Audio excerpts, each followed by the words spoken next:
আমি ইঞ্জিনিয়ার কৌশিক আহমেদ। আপনার একটা নির্মাণাধীন বিল্ডিং আছে, এটা 10 তলার বিল্ডিং, G+9। তো এখানে আমাদের টপিক হচ্ছে ব্লক নিয়ে। এই যে দেখুন একটি ব্লক যেটা আমরা তৈরি করি 3-4, এটা হচ্ছে 3-4, আর একটা হচ্ছে আপনাদের দেখাই 1.5 ইঞ্চি।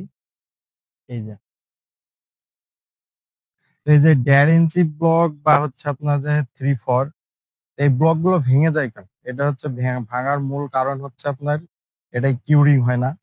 যেহেতু কিউরিং এর ঘাটতি থাকে, সেই ক্ষেত্রে আপনার ব্লক গুলো স্ট্রেংথ পায় না, ভেঙে যায়। আপনাদের অবশ্যই এই বিষয়ে গুরুত্ব সহকারে দেখতে হবে, কারণ এই ব্লক গুলো কিন্তু অনেক ইম্পর্টেন্ট।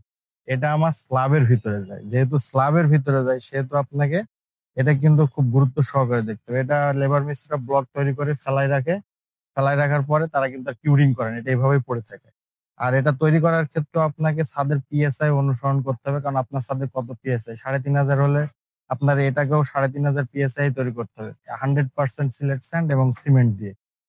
আর এটাই বলার ছিল, কারণ আপনার এটা খুব ভালো করে কিউরিং করবেন, না হলে কিন্তু এই যেভাবে ভেঙে যাবে।